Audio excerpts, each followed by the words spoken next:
Hello, this is Hunter McDermott with another installment of Guitar Blog. We're up to episode number 10. It is September 10th, 4:21 p.m. Let's see. So I've been continuing with my reading endeavor.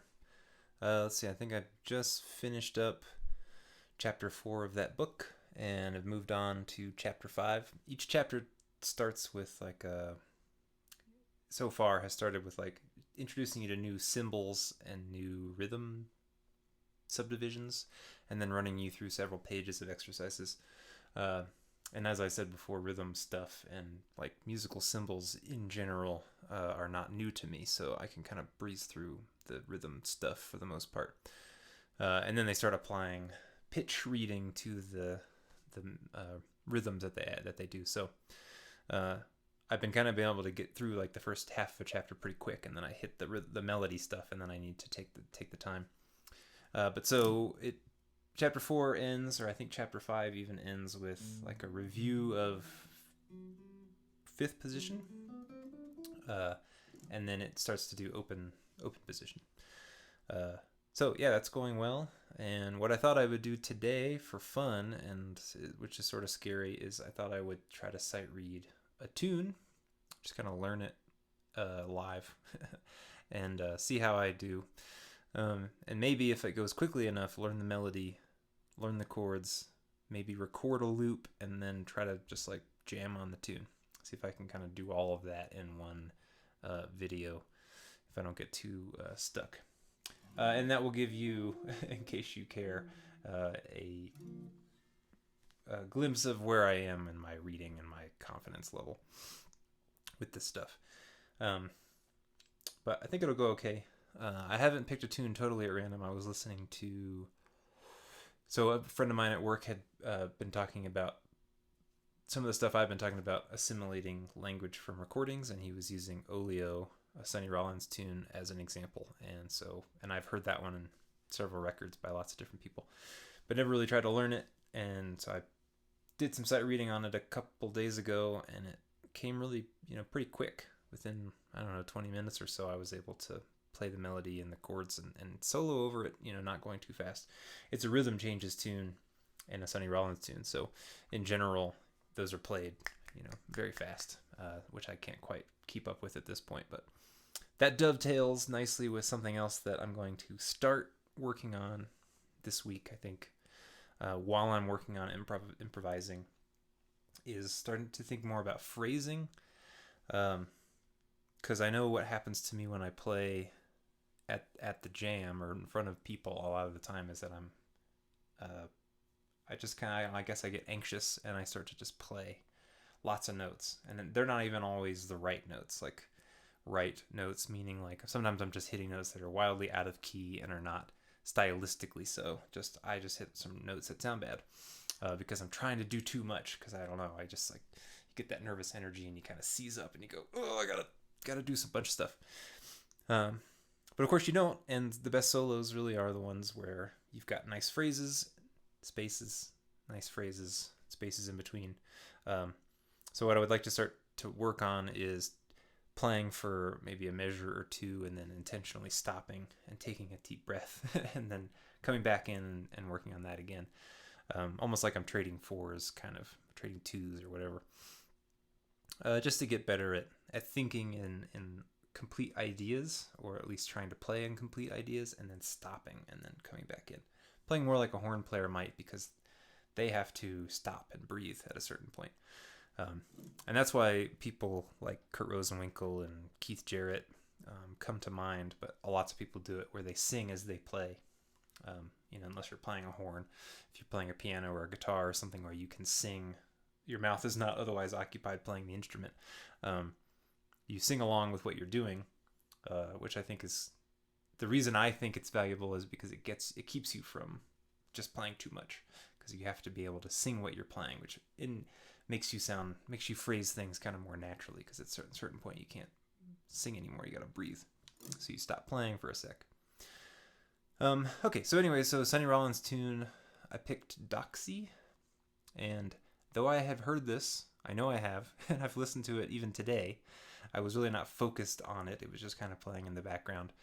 So it's not a tune that I would say that I know at all in any capacity, except that I know who it's by, and I have the sheet music for it. So I'm also not suggesting that this is the way that you should learn tunes. They say learning tunes from the real book is not really the way to do it, but I'm doing this because it's a reading exercise, and in order to do that I gotta read something, so that's what we're gonna do. The only other thing that I've been focusing on more generally is diminished 7 arpeggios. And so I've been doing a little exercise like this, starting kind of as low as I can, using only closed position, and playing the arpeggio up,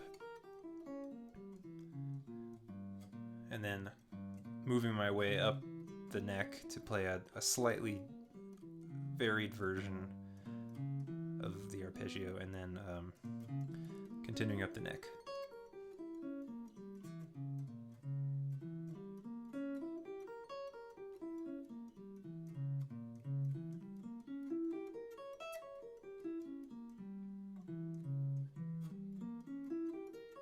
And then I get all the way up about an octave, and then I go back down. So that's been good, just because that chord shows up a lot. It can be used over some dominant, alter dominant stuff as well, but you see diminished chords a lot in jazz charts, standards, and bebop tunes and stuff. So figured you should know how to play something over it. And arpeggios is kind of like my bread and butter, or the bread and butter that I am trying to get. So that's what I've been doing. So let's launch into it. I've already wasted a bunch of time chit-chatting. So I'm going to take a look at Doxy. I'm just going to read it and see how it goes. So we're in B flat. And I'll read it in 5th position just because that's what fits onto the staff really nicely. Alright, so we got a pickup note of F to B flat.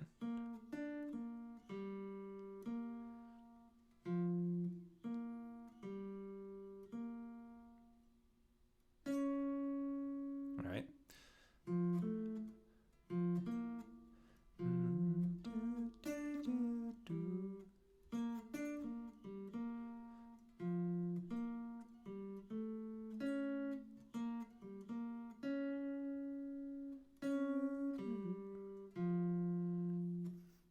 Have F, do da do do do do do do do da do do.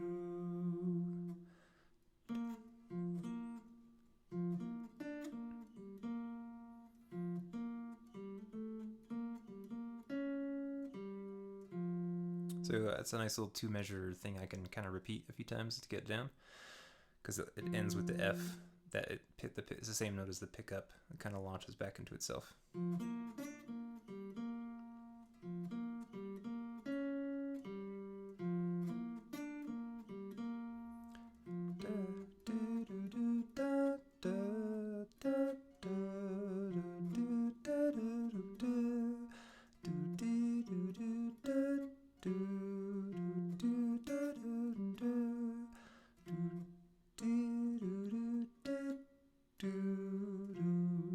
Alright.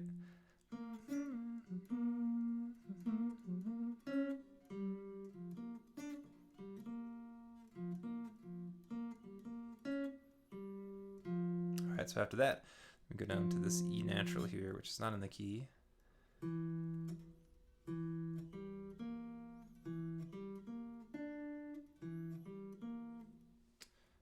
G. What was I just saying about diminished chords? It's right there in the melody, over a dominant chord.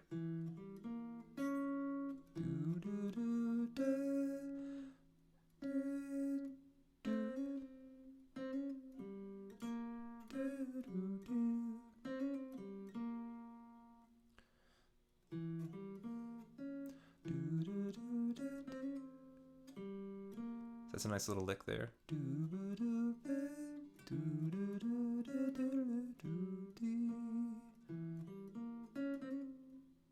going a little too fast. then that loops, kind of.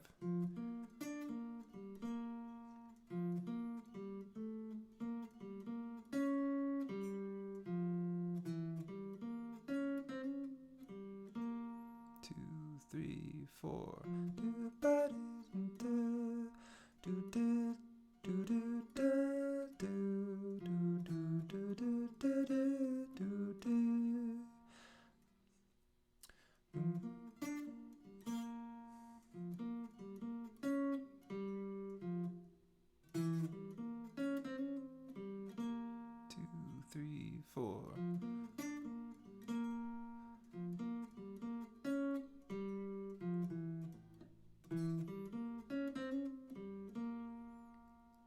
Alright, then we go on to the next line, which looks mostly the same, a little bit different maybe at the end.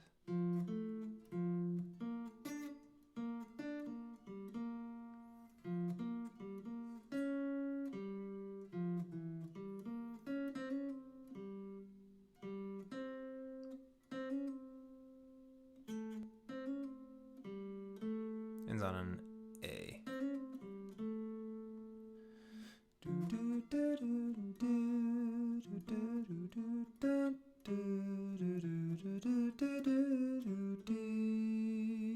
Goes into the third of that F7. Alright, so first two lines.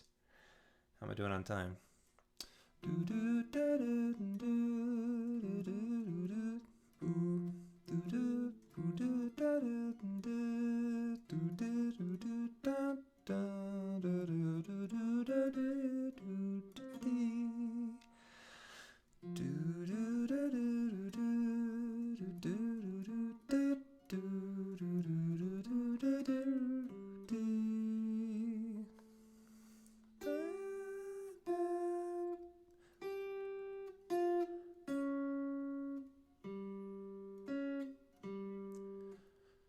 That's the third line.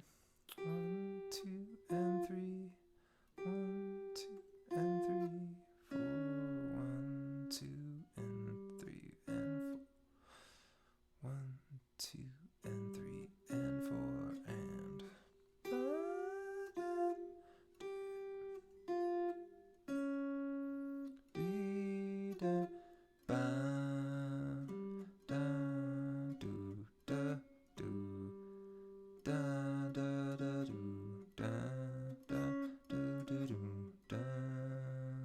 Not too much to that line.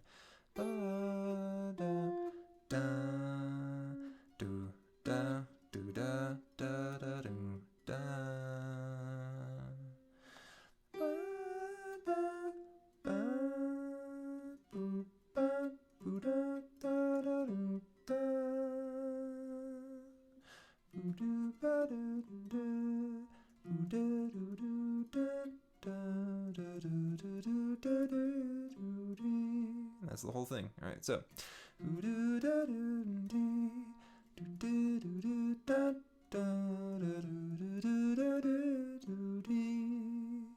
Second line.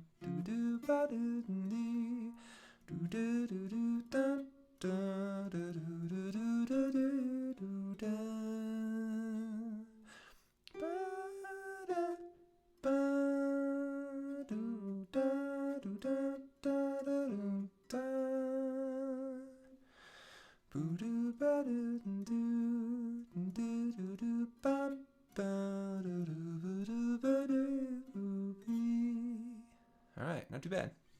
So that's the melody. Certainly not mastered, but that'll work in a pinch. Alright, so chord-wise, my inclination most of the time, especially when I'm just sort of reading down a tune, is I just play shells. So maybe it'd be worth doing a video on shells, because they're extremely useful. But anyway, so that's what I do. I just do root position shells pretty much. Nothing fancy.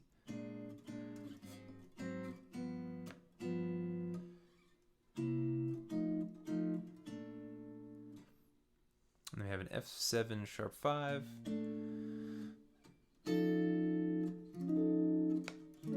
That's a good one right there.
goes like that a couple times. All right, let's lay down. See if I can lay that down at a tempo. At tempo. Let's see. We'll do 120. This is 2 and 4. Do do do. Do do do do ba ba ba do do ba ba. Might be a little ambitious. Let's give it a shot. 1, 2, 3, 4.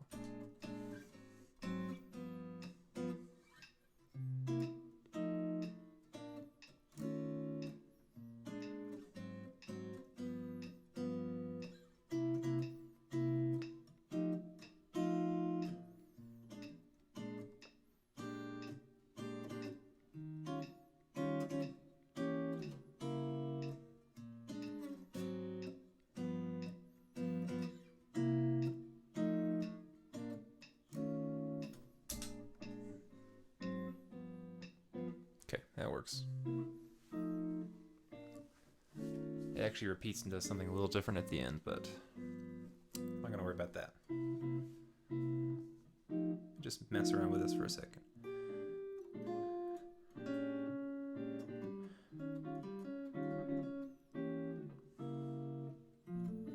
Let's see if I can remember it.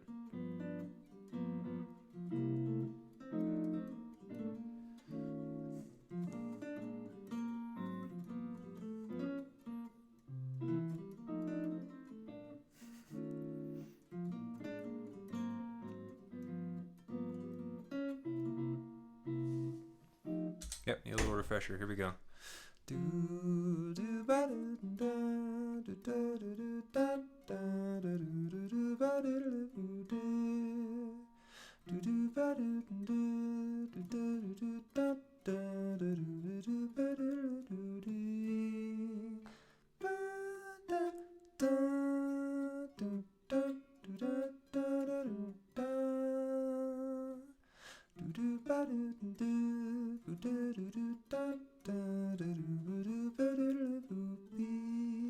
Alright, let's try it again. 2, 3, 4.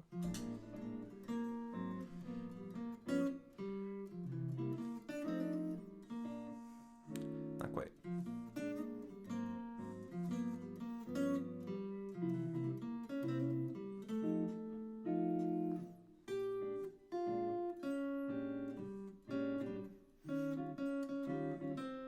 Messing up that rhythm.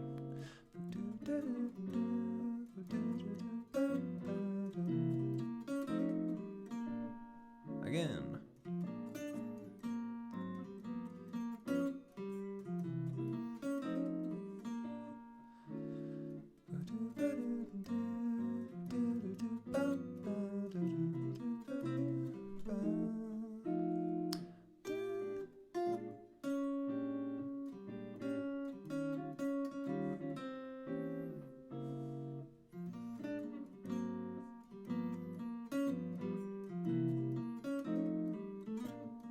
Alright, again, let's see.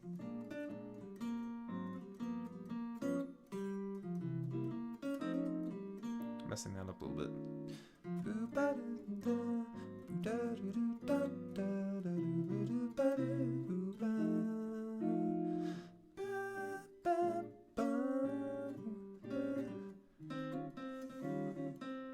That's not right either.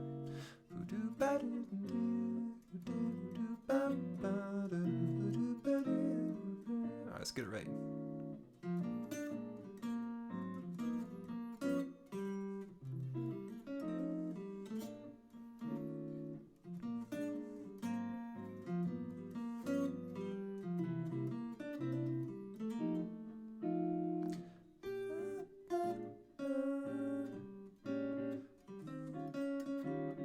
And that rhythm's messing me up.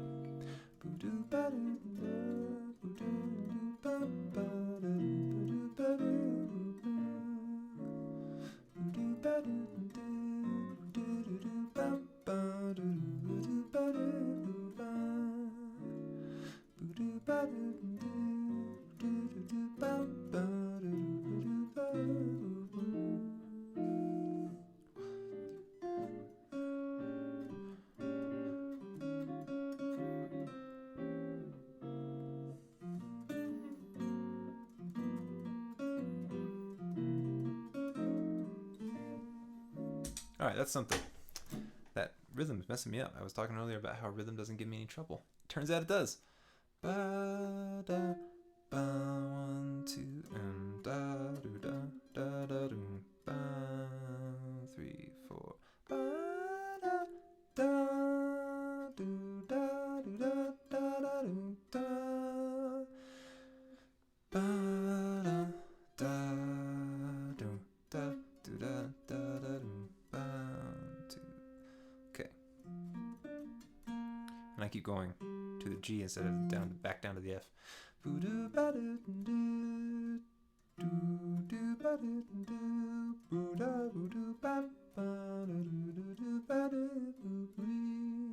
All right, so I got the chords laid down. I'm gonna go ahead and what I would normally do if I were really gonna try to learn this, how to solo over it, is I would, well, lately what I've been doing is sticking in one position just because it's a good constraint for me if I don't have to worry about, like if I can find a B flat arpeggio here, A flat, G, C, F, B flat again, and then F7 again. That's pretty much all the chords. There's an E flat later, and then let's see.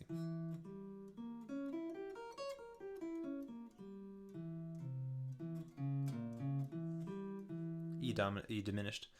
So that's interesting because I've been working on the diminished arpeggios anyway, and I really picked the song somewhat at random, and there's one right there. So validation that you're working on the right stuff. So normally I would try to do something like that, and actually I just did that, so that's a good thing to do. So I've kind of I've limited myself. I'm not going to play A flat 7 up here. I'm going to play it here because it's in this area that I've restricted myself to. And I'm kind of testing out this theory, but the guitar is just so overwhelming with the sheer number of different places and ways you can play the same stuff, that my theory is just learn it all in one spot for now and just get really good at this spot. Like when you look at and transcribe some solos from saxophone players and trumpet players, range wise, it all fits right here. It's a vast range on the guitar. So there's no real, musical stylistic reason why you would have to play across the whole neck.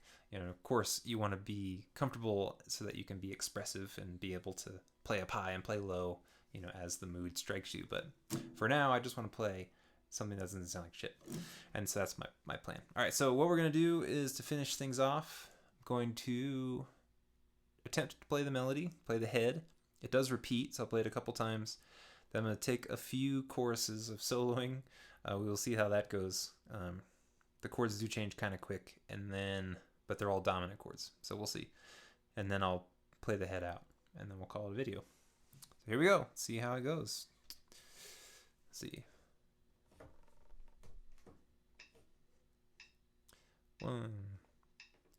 1, 2, 3, 4. Oops, blew that. 3, 4.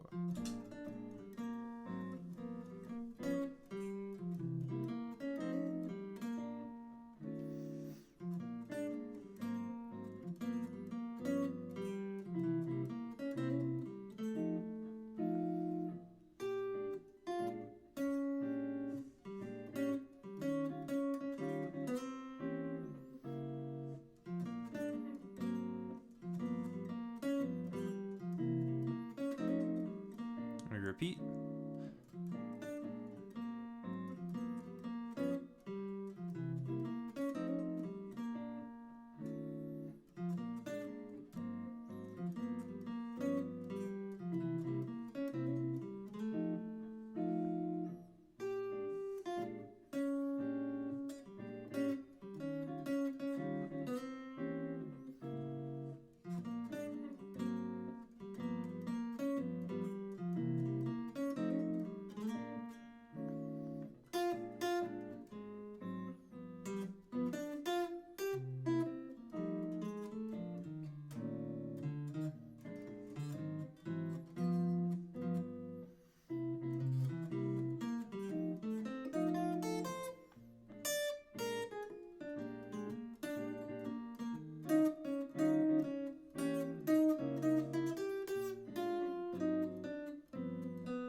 that's enough. Here we go.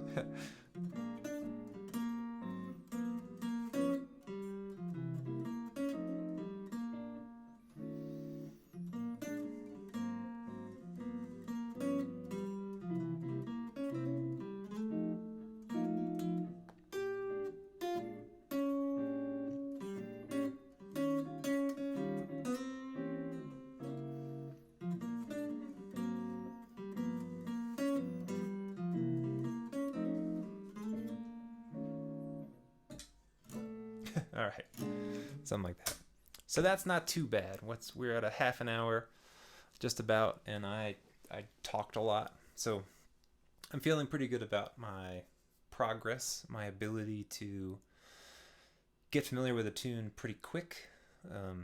There you saw it in real time. It's not perfect. I don't have it totally memorized, but the nice thing about these jazz tunes typically is that they are brief and they tend to be pretty catchy. So you play it, a few dozen times and it starts to get lodged in your head. And that helps with the reading part too, because now that I know that basically lines 1, 2, and 4 are effectively the same, they're like one note different. Once you get it once, you've got it the whole time. And then there's just that third line to worry about. And then, yeah, soloing wise, I mean, it's so helpful to me. It's been so helpful to me to just limit myself and just go, this is the B flat that I'm playing, this is the A flat, this is the G, this is the C. Because then I feel like I can be creative within those, restrictions, constraints. That's the word I keep forgetting. And I'm not worried. I don't get lost as easy because I'm vastly narrowing the possibilities. Long term, I don't want to be somebody who only plays in one spot. There's a lot of guitar over here that I can play with, and I don't want to feel restricted to something. But right now, it is really exactly what I need to just narrow my focus on not worrying about how to play a B flat arpeggio or where, but worrying about how to take a B flat arpeggio and turn it into music. And that's so much more the point, right? It's not about mastering every last thing. It's about making music and having fun and being satisfied with your playing. So that's what I'm doing. Anyway, thanks for watching. A little bit longer than today, but it was kind of an experiment. I think it turned out pretty all right. So yeah, have a good week, and thanks for watching. I'll see you next time. Bye.